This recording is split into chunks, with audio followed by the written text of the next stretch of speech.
Hello students, welcome back to my channel. Today we are going to cover the last part of power sharing.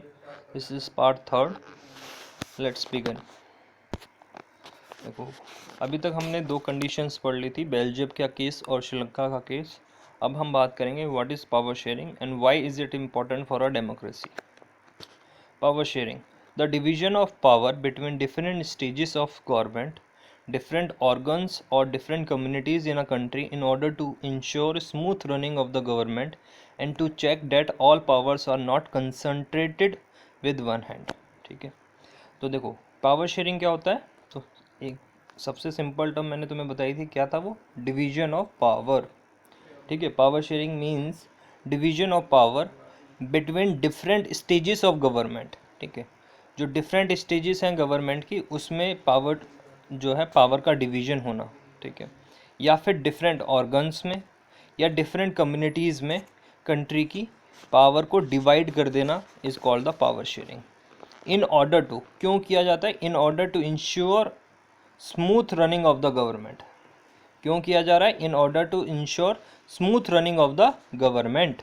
ठीक है, ताकि smooth running चलती रहे government की. To check that all powers are not concentrated with one hand. ठीक है, और दूसरा चीज़ क्या होता है, ये चेक करना कि all powers are not concentrated within one hand, किसी एक इंसान को सारी पावर्स नहीं मिले. ठीक है, तो पावर शेयरिंग का मीनिंग समझ में आ गया होगा. 3-4 पॉइंट्स में याद रख लेना. Division of power between different stages or organs or different communities in a country. क्यों, reason why, in order to ensure the smooth running of the government and to check that the all powers are not concentrated within one hand. ठीक है, to check the smooth running of the government and to check that all powers are not concentrated within one hand. ठीक है, ये करता है power sharing कि power को divide कर दिया जाता है डिफरेंट स्टेजेस में. तो देखो क्यों की जाती है पावर शेयरिंग डेमोक्रेसी के अंदर, in order to reduce the possibility of conflict.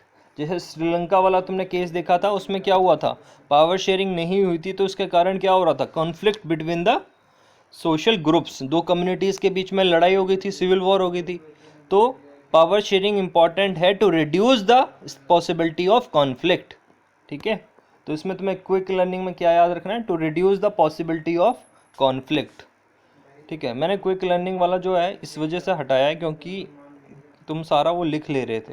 ठीक है, तो तुम लिखो कम, याद ज़्यादा करो. तो याद करने के लिए मैंने यहाँ पर कुछ पॉइंट्स ऐसे ये अंडरलाइन कर लिए हैं. तो मैं ये वाले पॉइंट ज़्यादा अच्छे से याद रखने हैं, जैसे कि reduce the possibility of conflict. ठीक है, पहला पॉइंट क्या है, reduce the possibility of conflict between the social groups. दूसरा, पावर शेयरिंग की वजह से क्या होता है, स्पिरिट ऑफ डेमोक्रेसी बनी रहती है. ठीक है, डेमोक्रेसी जो है for the people, by the people, of the people, वो जो स्पिरिट है डेमोक्रेसी का, वो पावर शेयरिंग की वजह से बना रहता है.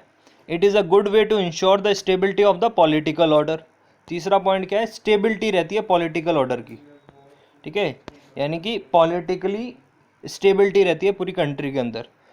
कोई भी लड़ाई दंगे नहीं होंगे तो क्या रहेगा, स्टेबिलिटी रहेगी, क्योंकि सबकी बात सुनी जा रही है. क्योंकि पावर जो है डिवाइड कर दी गई है, डिवीजन हो चुका है, पावर शेयर की जा रही है डिफरेंट पॉलिटिकल ग्रुप्स के बीच में.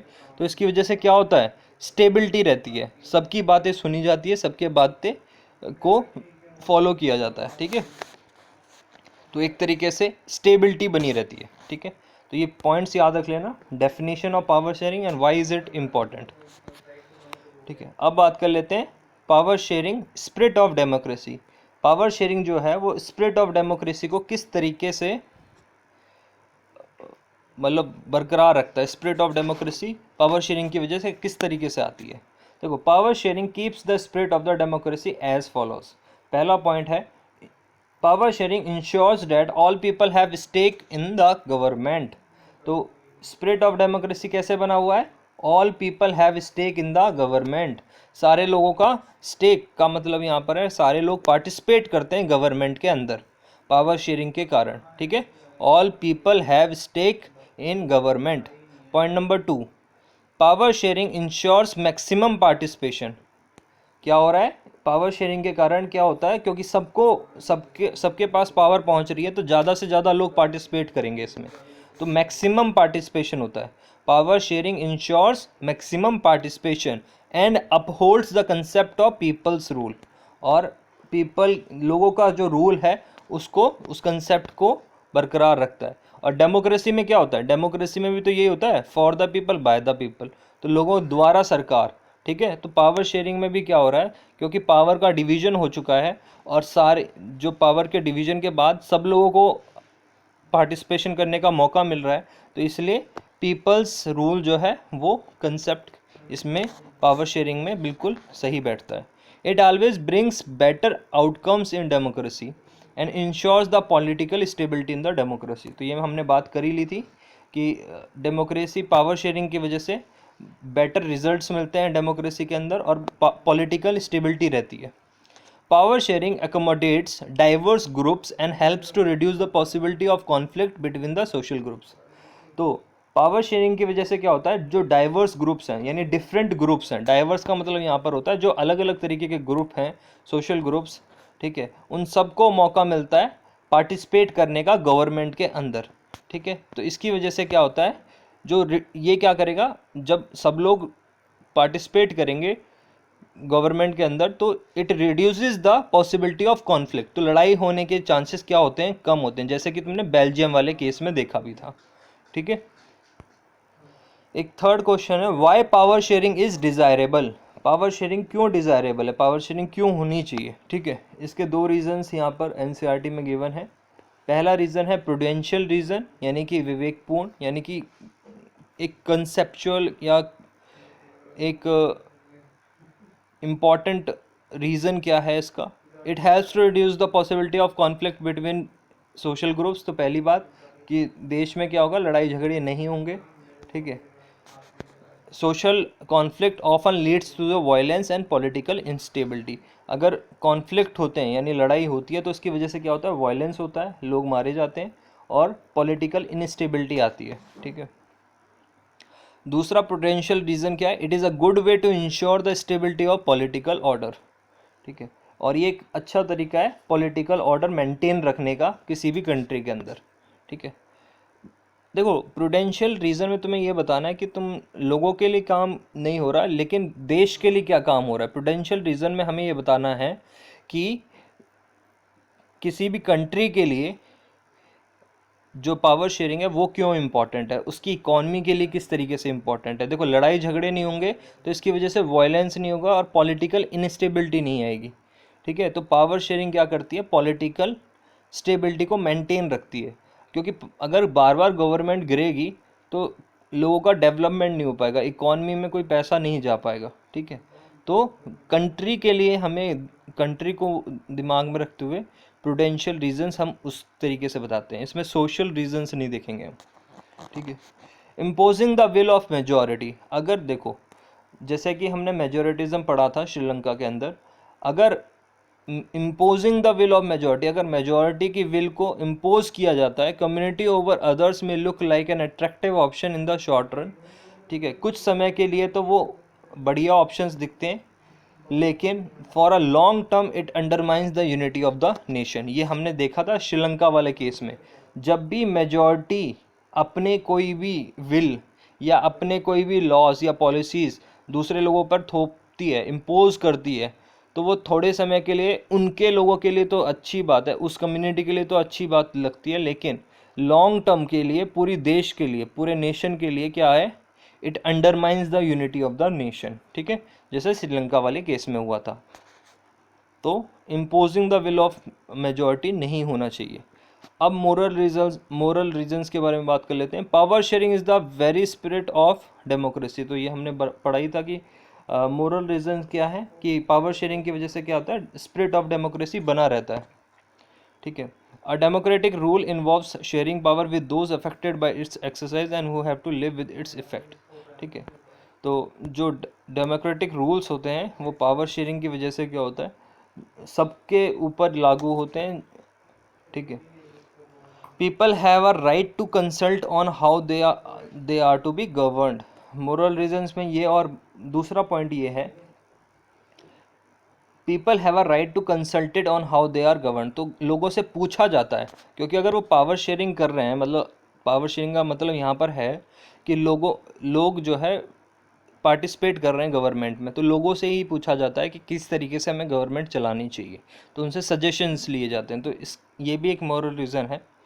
तीसरा है a legitimate government is one where citizens through participation acquire a stake in the system. ठीक है, तो लेजिटिमेट गवर्नमेंट उसे ही माना जाता है जिसमें सिटीज़न की पार्टिसिपेशन होती है। ठीक है, सिस्टम के अंदर, गवर्नमेंट के अंदर। ठीक है, जैसे कि डेमोक्रेसी में होती है। डेमोक्रेसी में क्या होता है, पावर शेयरिंग किस तरीके से होती है, जैसे एमएलएज होते हैं। ठीक है, ये चुने जाते हैं, ये रिप्रेजेंटेटिव हैं, तो ये पार्टिसिपेट करेंगे किस में, पार्लियामेंट में, और अपनी बातें रखेंगे। ठीक है, तो ये एक तरीका है पावर शेयरिंग का। ठीक है, अब हम बात कर लेते हैं forms of power sharing. Of power sharing, देखो फॉर्म्स ऑफ पावर शेयरिंग कौन कौन से होते हैं। देखो there are 4 forms of power sharing, first, second, third and fourth. ठीक है,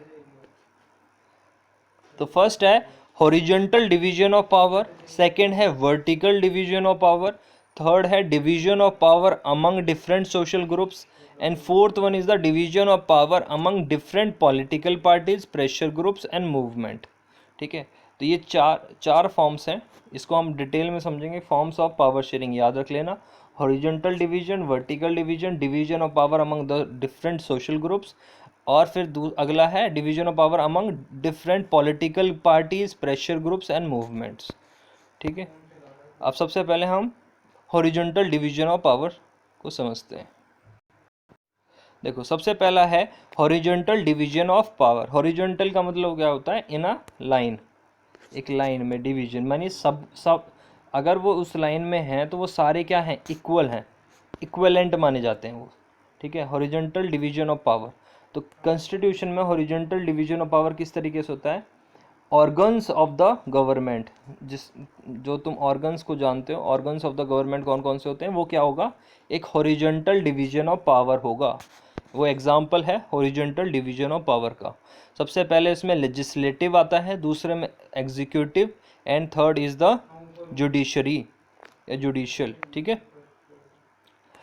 तो लेजिस्लेटिव में क्या आता है, पार्लियामेंट। पार्लियामेंट में 2 चीज़ें आती हैं, राज्यसभा, लोकसभा।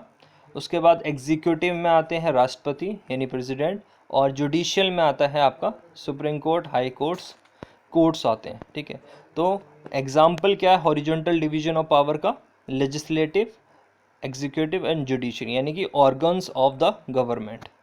ठीक है, अब इसे डिटेल में समझते हैं। Horizontal distribution of power. ठीक है, तो what is the horizontal distribution of power. Horizontal distribution of power is such a power sharing arrangement in which power is shared among the different organs of the government. क्या हो रहा है यहाँ पर, different organs of the government में power share हो रही है।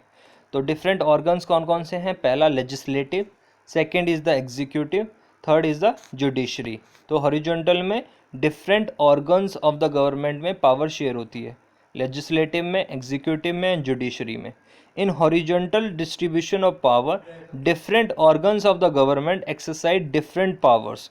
हर एक ऑर्गन की अपनी एक डिफरेंट पावर होती है, डिफरेंट वर्क होता है। ठीक है, there is a concept of separation of powers. ठीक है, और इसमें ही सेपरेशन ऑफ पावर्स का भी कंसेप्ट है। ठीक है, इक्वली शेयरिंग हो रही है, लेकिन पावर सबकी अलग अलग होगी, अलग अलग काम होगा सबका। Horizontal specifies the concept of checks and balances. ठीक है, तो हॉरिजॉन्टल जो है, इस हॉरिजॉन्टल डिस्ट्रीब्यूशन ऑफ पावर क्या बताता है, concept of checks and balances in order to check the exercise of unlimited power of the organs. ठीक है, ये चेक करेगा और बैलेंस करेगा जो भी अनलिमिटेड पावर्स होती हैं organs, different organs of the government को। ठीक है, चेक एंड बैलेंस को और अभी डिटेल में समझेंगे, पहले अभी एडवांटेजेस समझ लो हॉरिजॉन्टल डिस्ट्रीब्यूशन ऑफ पावर के। It allows different groups, different organs of the government placed at the same level. सारे डिफरेंट ऑर्गन्स कहाँ पर रहेंगे, बिल्कुल सेम लेवल पर रहेंगे। देखो हॉरिजॉन्टल का मीनिंग ही क्या है, सब लोग इक्वल होंगे, इसके सामने है ना ये, तो सब क्या होंगे, equal at the same level to exercise the different powers. लेकिन पावर्स को वो एक्सरसाइज करेंगे डिफरेंटली, यानी सबके पास पावर्स अलग हैं लेकिन हैं कौन से लेवल पे, सेम लेवल पे। It ensures that none of the organs can exercise unlimited power. इसका मतलब ये भी है कि जैसे ये तीन हमारे ऑर्गन्स हैं तो तीनों इक्वल हैं, ठीक है, हॉरिजॉन्टल है ना, तो ये तीनों सेम लेवल पे हैं, तो कोई भी किसी के पास भी अनलिमिटेड पावर नहीं है, ठीक है, तीनों ऑर्गन्स के पास इक्वल पावर है। समझ में आई बात? तो कोई भी ऑर्गन जो है अनलिमिटेड पावर एक्सरसाइज नहीं कर सकता। Each organs checks the other, और हर एक ऑर्गन दूसरे ऑर्गन ऑफ द गवर्नमेंट को चेक करता है, ठीक है, और बैलेंस बना रहता है। ये इसके काम को चेक करता है, ये इसके काम को चेक करता है, ये इसके काम को चेक करता है, ये इसके काम को चेक करता है, और एक बैलेंस बना हुआ है, इसलिए इसे क्या कहा गया है? Check and balance, a system of checks and balance, ठीक है। तो चेक्स एंड बैलेंस क्या है? देखो, हॉरिजॉन्टल डिस्ट्रीब्यूशन ऑफ पावर को क्या कहा गया है? चेक्स एंड बैलेंस वाला सिस्टम, ठीक है, a system of checks and balance. Power is shared between different organs of the government such as legislative, executive and judiciary. तो ये तुम्हें मैंने बता ही दिया, ऑर्गन्स में तीन में पावर डिवीजन होता है। Horizontal distribution system of power sharing is referred to as a system of checks and balances. जो हॉरिजॉन्टल डिस्ट्रीब्यूशन ऑफ सिस्टम है उसको क्या बोला जाता है? चेक्स एंड बैलेंसेस का सिस्टम, ठीक है। इसमें क्या होता है? All the three organs are placed at the same level of power. तो सबसे पहले क्या समझना है तुम्हें? क्योंकि ये हॉरिजॉन्टल डिस्ट्रीब्यूशन ऑफ सिस्टम है, तो ये सारे जितने भी ऑर्गन्स हैं वो सब कहाँ पर रहेंगे? At the same level of power, सबके पास सेम इक्वल पावर होगी। The power distribution ensures that no organ enjoys unlimited power. और ये पावर डिस्ट्रीब्यूशन यहाँ पर तीनों डिपार्टमेंट का काम क्या होता है? वो चेक करता है कि दूसरे डिपार्टमेंट के पास कहीं अनलिमिटेड पावर्स ना आ जाए, ठीक है, कोई भी ऑर्गन अनलिमिटेड पावर्स इंजॉय ना करे, ठीक है। Each organ exercises a check on the others. हर एक ऑर्गन क्या करता है? दूसरे को चेक करता है कि उसके पास कहीं पावर ज़्यादा ना आ रही हो, ठीक है। और there is a balance of power, और सब में बैलेंस ऑफ पावर है, इक्वल पावर्स हैं सबके पास, यानी कि लेजिस्लेटिव के पास भी उतनी पावर है, एग्जीक्यूटिव के पास भी, और जुडिशरी के पास भी। तो तीनों क्या हैं? इक्वल हैं और इंडिपेंडेंट है, और सेपरेशन ऑफ पावर्स हैं। तीन चीज़ें याद रख लेना, इक्वल हैं और ये चेक करते हैं दूसरे के ऊपर, और बैलेंस ऑफ पावर भी है, ठीक है। Different organs of the government, तो ये तीनों ऑर्गन्स का क्या क्या काम होता है वो भी समझ लो। How power is shared among different organs of the government, ठीक है, पावर किस तरीके से शेयर की जाती है different organs of the government में। तो तीन ऑर्गन्स हैं, first legislative, executive and judiciary, ठीक है। पहला लेजिस्लेचर का काम क्या होता है? The legislature is concern with the passing the laws. पहला काम है उनका पासिंग द लॉज, कानून बनाना, कानून को पास करवाना। Controlling the finances of the states, जो पैसा दिया जाता है स्टेट्स को उसको कंट्रोल करता है ये। And delivering on matter of public importance, और जितने भी पब्लिक इम्पॉर्टेंस के मैटर्स हैं उन सब पर काम करना। जैसे कि अभी तुम देख पा रहे होगे कि जो गवर्नमेंट है ये क्या कहलाती है? जो भी गवर्नमेंट होती है वो लेगिस्लेचर कहलाती है, ठीक है, वो कानून पास करती है। तो देखो कानून कुछ पास हो रहे हैं कोरोना वायरस से रिलेटेड, ठीक है, और फाइनेंस जो गवर्नमेंट पैसा दे रही है स्टेट्स को उसको कंट्रोल कौन करता है? लेजिस्लेटर, ठीक है, legislature. And delivering on the matters of public importance, और कहाँ पर क्या चीज़ करनी है उसको भी कौन देखता है? लेगिस्लेचर, ठीक है, यानी कि गवर्नमेंट। तो एग्जीक्यूटिव का काम क्या होता है? देखो सेकंड है executive. Executive machinery implements the policy.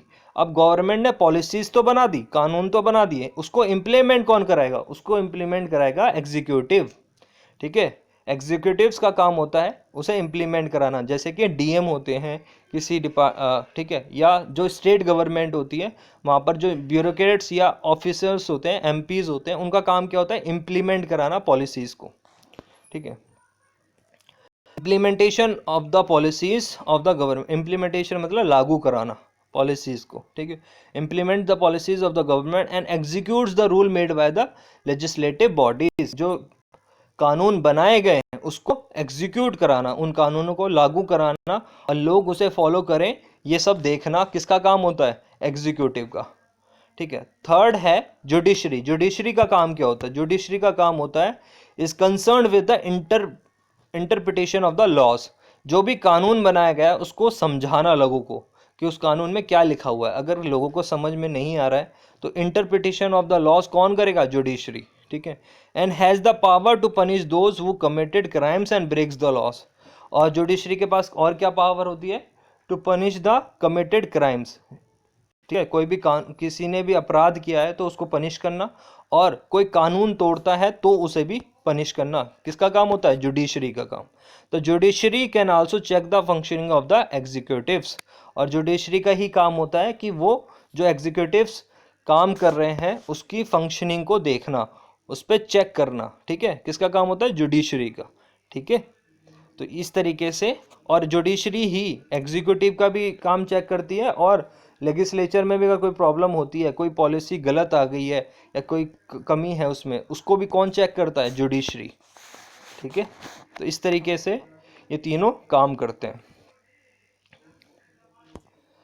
अब हम बात कर लेते हैं वर्टिकल डिस्ट्रीब्यूशन ऑफ पावर। देखो, वर्टिकल डिस्ट्रीब्यूशन के डिवीजन होने को तो बहुत सारे डिवीजन किए जा सकते हैं, लेकिन तीन इंपॉर्टेंट डिविजन्स हैं मेनली। कहीं कहीं से चार पार्ट्स भी किए गए हैं, लेकिन अभी तुम तीन पार्ट समझ लो, तुम्हें समझ में आ जाएगा। ये होता है सबसे पहले पंचायत लेवल पे और म्युनिसिपालिटी लेवल पे। देखो, इसके भी पार्टीशन किया जा सकता है। सबसे छोटा लेवल अगर मैं कहूँ तो वो होता है पंचायत लेवल। सबसे नीचे वाला लेवल होगा वो होगा पंचायत लेवल। पंचायत लेवल मतलब गाँव के लेवल पर सबसे नीचे पावर, सबके सबसे कम पावर किसके पास होगी? पंचायत के बाद। उसके बाद म्युनिसिपालिटीज़ जो होती हैं वो होती हैं शहरों की गवर्नमेंट। ठीक है, जो टाउन्स होते हैं, सिटीज़ होते हैं, वहाँ पर म्युनिसिपालिटीज़ होती हैं। या डिस्ट्रिक्ट लेवल पे जो पावर होती है वो उसके बाद, पंचायत के बाद होती है म्युनिसिपालिटीज़ के पास। म्युनिसिपालिटीज़ के बाद होती है स्टेट गवर्नमेंट के पास पावर। ठीक है, स्टेट गवर्नमेंट के बाद होती है यूनियन गवर्नमेंट। ठीक है, यूनियन गवर्नमेंट या सेंट्रल गवर्नमेंट एक ही वर्ड है, या इंडियन गवर्नमेंट एक ही वर्ड है, एक ही मीनिंग होता है। उसे ही सेंट्रल गवर्नमेंट भी कहा जा सकता है, उसे ही यूनियन गवर्नमेंट भी कहा जा सकता है, और उसे ही इंडियन गवर्नमेंट भी कहा जा सकता है। ठीक है। Vertical division of power in India, how power B shared among governments at different levels. ठीक है, तो देखो वर्टिकल लेवल समझते हैं। Vertical division of power means power sharing among government at different levels. ठीक है, डिफरेंट लेवल्स पर vertical division मतलब हम देख रहे हैं कि सबसे पावर कम किसके पास है, उसके बाद उससे ज़्यादा किसके पास, उससे ज़्यादा किसके पास, और सबसे ज़्यादा किसके पास। तो एक वर्टिकल सिस्टम है यहाँ पर। ठीक है, ऊपर चढ़ना। वर्टिकल कैसे होता है? ऐसे। और हॉरिजॉन्टल कैसा था? ऐसे। इक्वल पावर शेयरिंग थी वहाँ पर। यहाँ पर क्या है? सबसे पहले कम, सबसे कम, फिर ज़्यादा, फिर ज़्यादा, और फिर सबसे ज़्यादा। ठीक है, इस तरीके का डिवीजन है vertical division. In India there are 3 levels of government. तो बेसिकली 3 लेवल ऑफ गवर्नमेंट होते हैं फॉर द इंटायर कंट्री। पूरी कंट्री के लिए कौन पावर संभालता है, किसके पास सबसे ज़्यादा पावर होती है? तो सेंट्रल गवर्नमेंट और यूनियन गवर्नमेंट। ठीक है, और इसी को कहा जाता है इंडियन गवर्नमेंट। सेकेंड लेवल पर है हमारी प्रोविंशियल लेवल। प्रोविंशियल लेवल का मतलब होता है स्टेट लेवल पर। तो स्टेट लेवल पर कौन सी, किसके पास होती है पावर? स्टेट गवर्नमेंट के पास। और थर्ड होता है हमारा at local level. Local level पे रूरल और अर्बन दोनों आते हैं। रूरल मीन्स विलेज और अर्बन मीन्स टाउन और सिटीज़। तो local self governments like panchayat and municipal councils are the, municipal councils या इसे कहा जाएगा म्युनिसिपालिटीज़। ठीक है, तो रूरल लेवल पे पंचायत और अर्बन लेवल पे म्युनिसिपल काउंसिल्स या म्युनिसिपालिटीज़। ठीक है, तो ये है हमारा vertical division of power in India. अब हम एक और different level of division of power होता है फेडरल डिवीजन ऑफ पावर, इसको समझते हैं। There are many countries where there are no provincial और स्टेट गवर्नमेंट्स। ठीक है, ऐसी बहुत सारी कंट्रीज़ हैं जहाँ पर कोई भी प्रोविंशियल या स्टेट गवर्नमेंट्स नहीं होती हैं। But in those countries like ours where there are different levels of government, the constitution clearly lays down the power of different levels of government. लेकिन जहाँ पर भी हमारी तरीके से सिस्टम है, डिफरेंट लेवल्स ऑफ गवर्नमेंट है, वहाँ पर उनके जो कानून होते हैं वो पूरी तरीके से कॉन्स्टिट्यूशन में लिखे हुए होते हैं कि वहाँ पर किस तरीके के कानून होंगे। ठीक है, तो constitution Lay's down the powers of the different levels of the government. तो कॉन्स्टिट्यूशन ये बताता है कि किसके पास कितनी पावर है। That is what they did in the Belgium, तो बेल्जियम का केस है। और देखो बेल्जियम के केस में क्या हुआ था, स्टेट गवर्नमेंट के पास पावर्स थी, और वहाँ पर क्या हुआ था, कैपिटल सिटी की अपनी एक अलग गवर्नमेंट थी। ठीक है, तो जो बेल्जियम में हुआ था, जहाँ पर क्या हुआ था, कैपिटल सिटी की अपनी एक अलग गवर्नमेंट थी, उस टाइप के सिस्टम को कहा जाता है फेडरल डिवीजन ऑफ पावर। ठीक है, जहाँ पर स्टेट लेवल पर अलग, उनको अलग पावर दी जाती है, उसे क्या कहा जाएगा, जब भी स्टेट लेवल पे पावर होगी, सेपरेट पावर होगी, स्टेट गवर्नमेंट की अलग पावर होगी, तो उसे क्या कहा जाएगा, फेडरल डिवीजन ऑफ पावर। पर श्रीलंका में ऐसा सिस्टम नहीं था, was refused in the Sri Lanka. ठीक है, अगला है division of power among different social groups. ठीक है, division of powers among the different social groups, तो डिफरेंट सोशल ग्रुप्स के बीच में डिवीजन ऑफ पावर किस तरीके से होता है। अभी तक हमने हॉरिजॉन्टल डिवीजन देखा, वर्टिकल डिवीजन देखा, अब हम बात करते हैं डिफरेंट सोशल ग्रुप्स के पास किस तरीके से पावर आती है। Power may also be shared among different social groups such as the religious and the linguistic groups. ठीक है, तो पावर जो है सोशल ग्रुप्स में भी डिवाइड की जाती है, किस तरीके से, या तो वहाँ पर रिलीजियस ग्रुप्स होंगे या फिर लिंग्विस्टिक ग्रुप्स होंगे। ठीक है, लिंग्विस्टिक का मतलब होता है लैंग्वेज बेस्ड ग्रुप्स। ठीक है, कोई लैंग्वेज, अगर कोई पर्टिकुलर कम्युनिटी एक लैंग्वेज बोलती है तो उसे क्या कहा जाएगा, उस ग्रुप को कहा जाएगा लिंग्विस्टिक ग्रुप। ठीक है, रिलीजियस ग्रुप तो तुम्हें पता ही है कि जो धर्म के आधार पे होता है। जैसे बेल्जियम का केस है, कम्युनिटी ग्रुप गवर्नमेंट बनाई थी उन्होंने। ठीक है, is a good example of this arrangement. तो कम्युनिटी गवर्नमेंट बेल्जियम का जो था वो किस चीज़ का था, सोशल ग्रुप था ना वहाँ पर, तो वो लिंग्विस्टिक बेसिस पे था। ठीक है, in some countries there are the constitutional and the legal arrangements where socially weaker sections and women's are represented in the legislature and administration।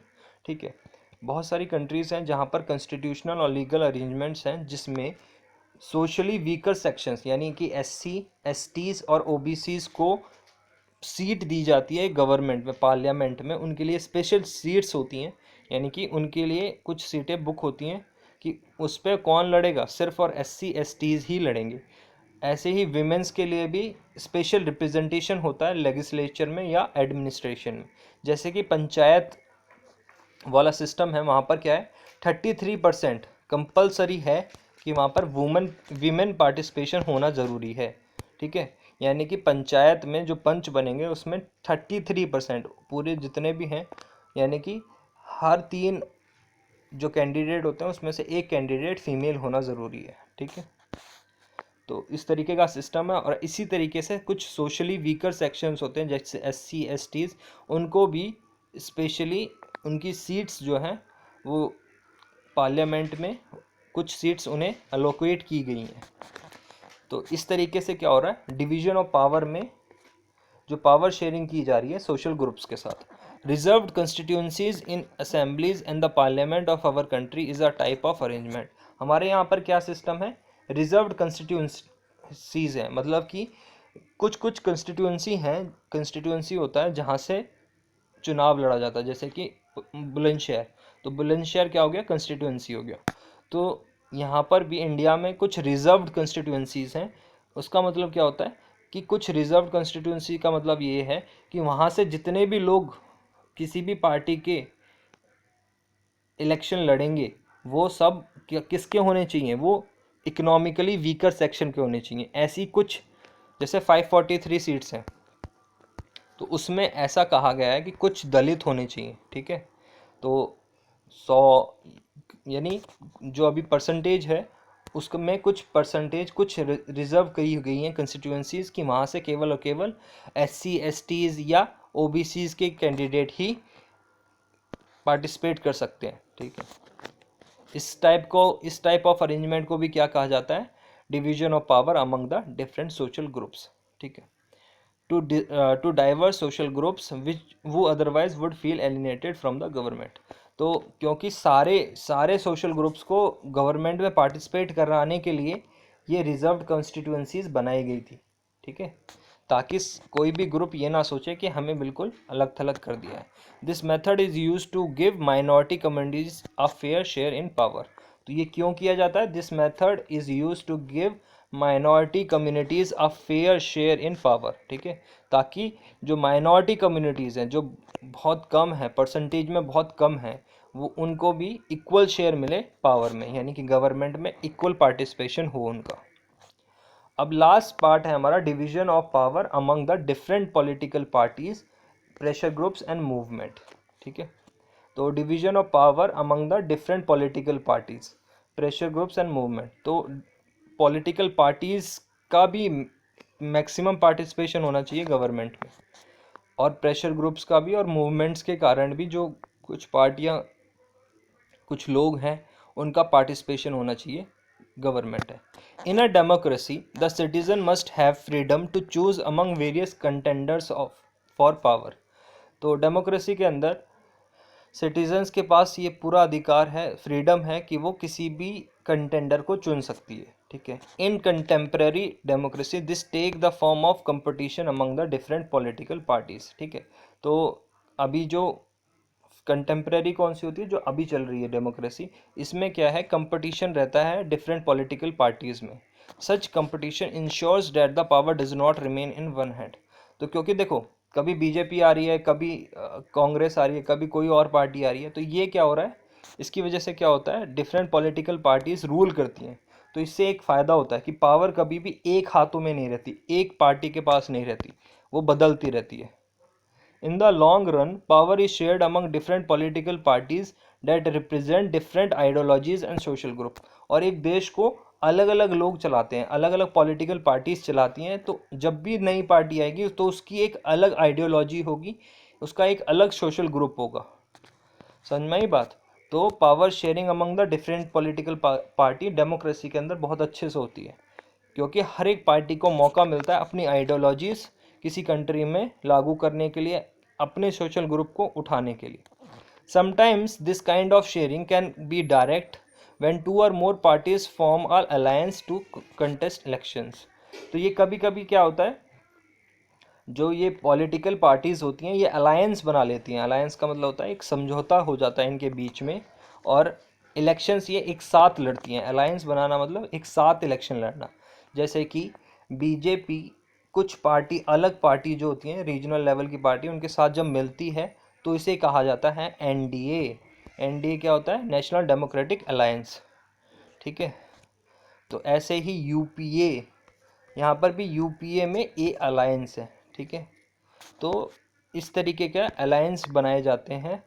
Alliance का मतलब होता है समझौते, दो या दो से ज़्यादा पार्टियां आपस में समझौता करके इलेक्शंस लड़ते हैं, और जब वो जीतते हैं तो वो गवर्नमेंट बना लेते हैं, और फिर वो दोनों जितने भी सोशल ग्रुप्स हैं उन सब का पार्टिसिपेशन होता है गवर्नमेंट में। If their alliance is elected they form a coalition government. तो अगर वो जो पार्टी हैं, दो तीन चार पार्टी मिलकर जिन्होंने इलेक्शंस लड़े थे, अगर वो लोग जीत जाते हैं, ठीक है, तो वो जो गवर्नमेंट बनाएंगे उसे कहा जाएगा कोलिशन गवर्नमेंट, ठीक है। एंड दस शेयर पावर, और वो क्या करेंगे, पावर को शेयर करेंगे। याद रख लेना, कोलिशन गवर्नमेंट कहा जाता है जब दो या दो से ज़्यादा पार्टियां मिलकर अलायंस करती हैं और गवर्नमेंट बना लेती हैं। In a democracy we find interest groups such as those of the traders, businessman, industrialist, farmers और इंडस्ट्रियल वर्कर्स, ठीक है। बहुत सारे और अदर ग्रुप्स हैं, जैसे कि traders, business, industrialist, farmers, industrial workers, इनका भी पार्टिसिपेशन रहता है डेमोक्रेसी के अंदर। बहुत सारे ऐसे लोग होते हैं जो कि नॉमिनेटेड मेंबर्स होते हैं और डेमोक्रेसी में पार्टिसिपेट करते हैं। उसमें ट्रेडर्स, इंडस्ट्रियलिस्ट, बिजनेसमैन, फार्मर्स, कोई भी हो सकता है। They also will have a share in the government power either through the participation in the government committees or bring influence on the decision making process, ठीक है। इनको कैसे जोड़ा जाता है गवर्नमेंट के साथ, ट्रेडर्स को या बिजनेसमैन या इंडस्ट्रीज को कैसे जोड़ा जाता है, कमेटीज़ बनाई जाती हैं गवर्नमेंट के द्वारा और इन लोगों को जोड़ा जाता है। जैसे अगर हमें फार्मर्स के लिए कोई काम करना है, ठीक है, फार्मर्स के लिए कोई पॉलिसी बनानी है गवर्नमेंट को, तो वो क्या बनाएगी, एक कमेटी बनाएगी, ठीक है, एक ग्रुप बनाएगी। कमेटी का मतलब यहाँ होता है ग्रुप, ताकि फार्मर्स के लिए कुछ काम किया जा सके। तो उसमें फार्मर्स को भी लिया जाता है, तभी तो उनके बारे में लोगों को पता, मतलब उस कमेटी को ज़्यादा अच्छे से बात पता चलेगी फार्मर्स की। इसी तरीके से अगर कोई बिजनेसमैन की कमेटी बनानी है, यानी बिजनेस से रिलेटेड कोई काम करना है, तो बिजनेसमैन को उसमें इंक्लूड किया जाता है कमेटी के अंदर। इस तरीके से वो क्या कर रहे हैं, पावर शेयरिंग में पार्टिसिपेट कर रहे हैं। कौन लोग, बिजनेसमैन भी। ठीक है, तो सब देखो समझ रहे हो, तो पार्टिसिपेशन बहुत ज़्यादा होता है। Share in the government power, power में गवर्नमेंट की जो पावर है उसमें कमेटीज़ में इन लोगों का भी पार्टिसिपेशन होता है। तो इस तरीके से पावर शेयरिंग होती है डिफरेंट प्रेशर ग्रुप्स और मूवमेंट्स के थ्रू। ठीक है, तो ये था हमारा टॉपिक, और चैप्टर नंबर 1 जो है पावर शेयरिंग वो कंप्लीट होता है आज। ठीक है, thank you, like share and subscribe.